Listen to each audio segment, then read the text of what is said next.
Marwari media आप देख रहे हैं। आज है 27 मार्च 2025 गुरुवार का दिन। हिंदू तिथि चैत्र माह की त्रयोदशी है। नजर डालेंगे आज की बड़ी खबरों पर। शुरुआत करेंगे देश की बड़ी खबर के साथ। बड़ी खबर, राज्यसभा में राणा सांगा को गद्दार कहने वाले सपा सांसद रामजी लाल सोमन के आगरा स्थित घर पर बुधवार को करणी सेना के कार्यकर्ताओं ने हमला कर दिया। 1000 से ज्यादा कार्यकर्ता बुलडोजर लेकर सांसद के आवास पहुंच गए। वहां जमकर तोड़फोड़ की गई, पथराव भी हुआ। झड़प में कई पुलिसकर्मी भी घायल हो गए। करणी सेना के कार्यकर्ताओं ने सांसद के घर के बाहर रखी 50 कुर्सियां तोड़ डाली। मेन गेट तोड़कर अंदर घुसने की कोशिश की। कार्यकर्ताओं ने सांसद के घर के बाहर खड़ी 10 से ज्यादा गाड़ियों में तोड़फोड़ कर दी। आपको बता दूं, राज्यसभा में राणा सांगा पर आपत्तिजनक बयान देने के बाद सपा नेता रामजी लाल का देश भर में विरोध हो रहा है। और अब करणी सेना के हमले के बाद सपा सांसद की सफाई आई है। सपा सांसद का कहना है, मुझे दुख है कि मेरे इस वक्तव्य से कुछ लोगों की भावनाएं आहत हुई है, जबकि मेरा ऐसा कोई इरादा नहीं था। मुझे इसका खेद है। मैं सभी जाति वर्गों एवं संप्रदायों का सम्मान करता हूं। उन्होंने लिखा है कि राजपूत समाज के गौरव की अनेक गाथाएं हैं।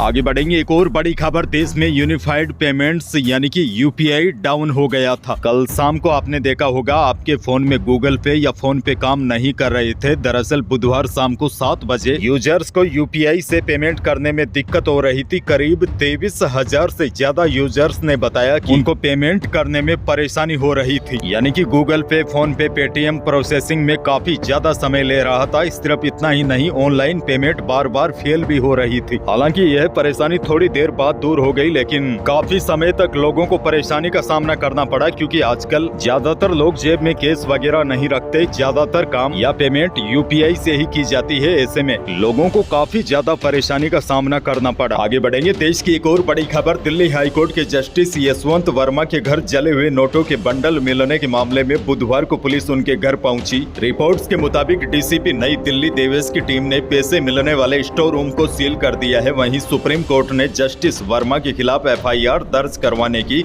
मांग वाली याचिका पर सुनवाई करने को कहा है। बहरहाल आगे बढ़ेंगे। राजस्थान से बड़ी खबर, मुख्यमंत्री भजनलाल शर्मा एग्रीकल्चर यूनिवर्सिटी में आयोजित किसान सम्मेलन में हिस्सा लेने कल बीकानेर पहुंचे। सीएम ने सम्मेलन को संबोधित करते हुए पूर्व सीएम अशोक गहलोत पर जमकर तंज कसा। सीएम बोले, हमारे पूर्व मुख्यमंत्री ट्विटर पर सक्रिय रहते हैं, लेकिन विधानसभा में एक दिन भी नहीं आए। इसी के साथ सीएम भजनलाल शर्मा ने अपनी सरकार के कामों को गिनाते हुए कहा कि हमने हर क्षेत्र में काम किया है। बिजली के क्षेत्र में अच्छा काम किया है। 2027 तक किसानों और उद्योगों को दिन में बिजली देंगे। सीएम ने कहा, अभी तक हमने 100 यूनिट फ्री बिजली दी है। हम सोलर जोड़कर इसको बढ़ाकर 150 यूनिट करेंगे। एक और बड़ी खबर, बीकानेर में हुए किसान सम्मेलन में एफपीओ कार्यक्रम में 30,000 किसानों को 137 करोड़ रुपए का अनुदान हस्तांतरण किया गया। साथ ही में इसमें प्रधानमंत्री किसान सम्मान निधि राशि में वृद्धि और मुख्यमंत्री थार सीमा क्षेत्र विकास कार्यक्रम के दिशा निर्देश जारी किए गए। इसके साथ ही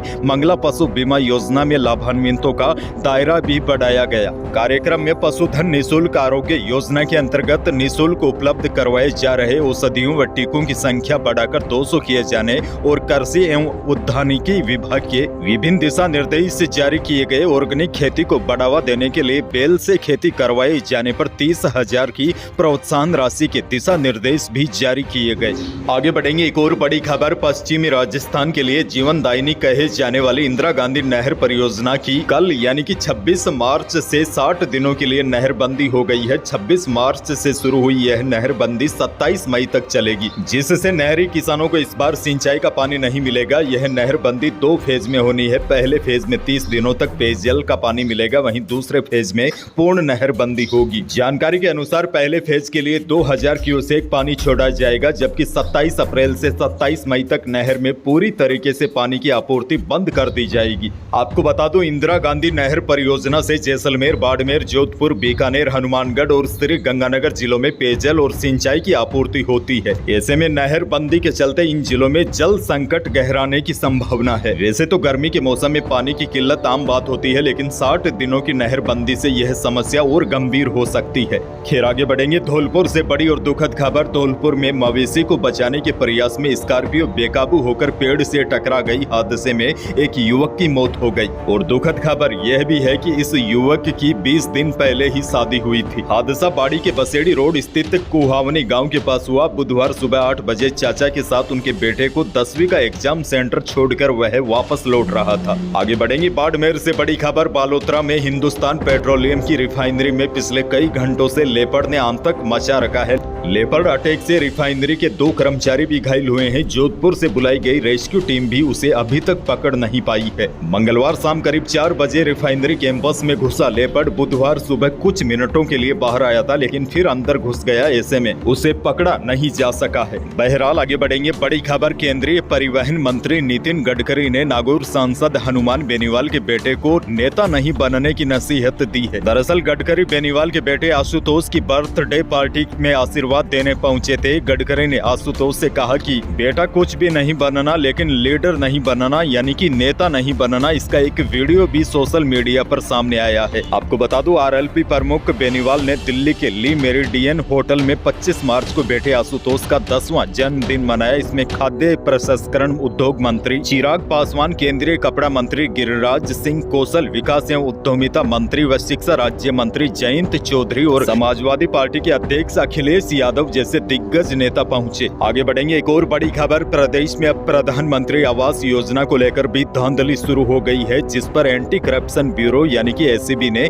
बड़ी कार्रवाई की है। एसीबी चौकी बूंदी इकाई द्वारा बुधवार को एक सरपंच और एक वीडियो को रंगे हाथ रिश्वत लेते गिरफ्तार किया है। बताया जा रहा है एसीबी को शिकायत मिली थी कि प्रधानमंत्री आवास योजना में लाभ दिलाने के लिए रिश्वत की मांग की गई थी, वहीं रिश्वत को किस्तों में लिया जा रहा था। इसी बीच एसीबी ने कार्रवाई कर वीडियो और सरपंच पति को रिश्वत लेते गिरफ्तार किया है। एक और बड़ी खबर। राजस्थान में शराब की दुकानों की नीलामी आज 27 मार्च को होगी। नवीनीकरण से शेष रही करीब 200 से अधिक दुकानें 27 मार्च को दोपहर 3 बजे तक निविदा अपलोड की जा सकेगी और इसी दिन शाम 4 बजे तक निविदा खोली जाएगी। इस वित्तीय वर्ष में शराब की दुकानों की अंतिम नीलामी आज होगी। एक और बड़ी खबर। राजस्थान की बड़ी मंडियों में शुमार 12 की धान मंडी ने इस वर्ष गेहूं की बम्पर आवक ने नया कीर्तिमान स्थापित कर दिया है। बुधवार को यहां पर करीब 3.5 लाख कट्टे गेहूं की आवक दर्ज की गई है, जिससे 12 धान मंडी में नया कीर्तिमान स्थापित हुआ है। हालांकि आपको बता दूं, पिछली बार की तरह इस साल भी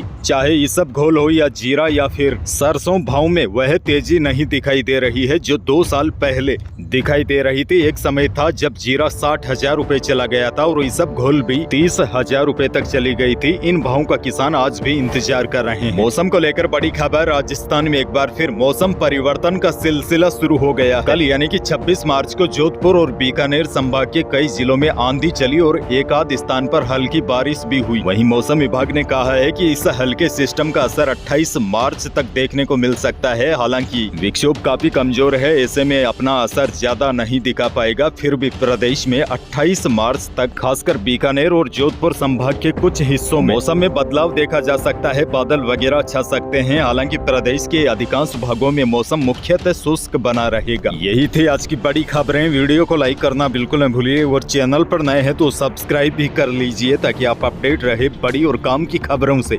धन्यवाद।